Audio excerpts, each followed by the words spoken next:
दोस्तों, आज चाइना की तरफ से एक बार फिर से ऐसी चिंदी हरकत की गई है जिसकी वजह से भारत को अपना महत्वपूर्ण मिसाइल परीक्षण रोकना पड़ सकता है। दरअसल हाल ही में ही भारत की तरफ से 595 किलोमीटर के एरिया में एक नोटैम को जारी किया गया है।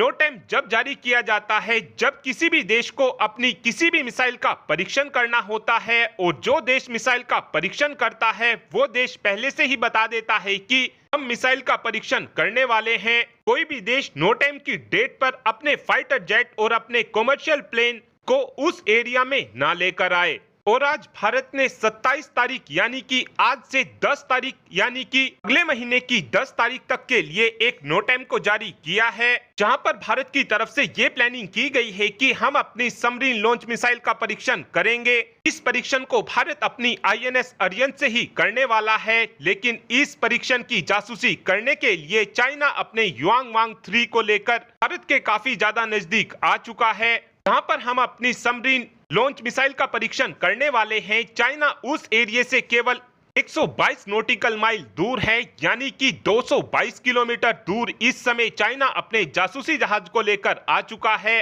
और ये परीक्षण भारत के लिए इतना ही महत्वपूर्ण होने वाला है जितना महत्वपूर्ण हमारे बीएमडी के फेज 2 का परीक्षण था, क्योंकि जो सबमरीन लॉन्च मिसाइल होती हैं उनको सरप्राइज अटैक के लिए बनाकर तैयार किया जाता है। लेकिन अगर चाइना को पहले से ही हमारी सबमरीन लॉन्च मिसाइल की जानकारी मिल जाएगी तो फिर कहीं का सरप्राइज अटैक रह जाएगा। साथ में एक अपडेट हमारे T-72 और T-90 टैंक को लेकर भी आया है। आप सभी ये बात जानते हो कि जब से रशिया और यूक्रेन युद्ध हुआ है तभी से ही हमको ये देखने को मिला है कि दुश्मन देश के खिलाफ टैंक इतने ज्यादा इफेक्टिव साबित नहीं होते हैं, क्योंकि यूक्रेन की सेना ने कुछ लाख की कीमतों के कामिकाजी ड्रोनों की मदद से रशिया के महंगे महंगे टैंकों को तबाह किया है।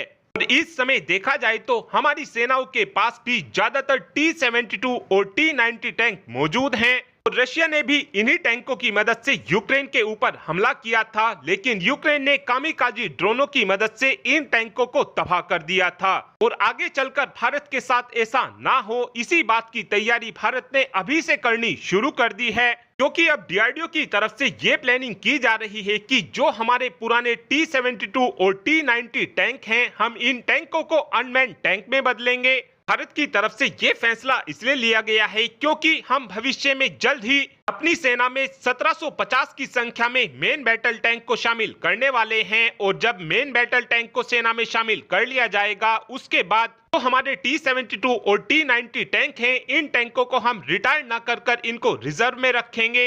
इसका फायदा हमको यह होगा कि जब भी हमारा चाइना या फिर पाकिस्तान के साथ युद्ध होगा उस समय हमारे पास अनमैन्ड टैंक होंगे जिनको हम आगे रखेंगे और उनके पीछे हमारे मेन बैटल टैंक होंगे।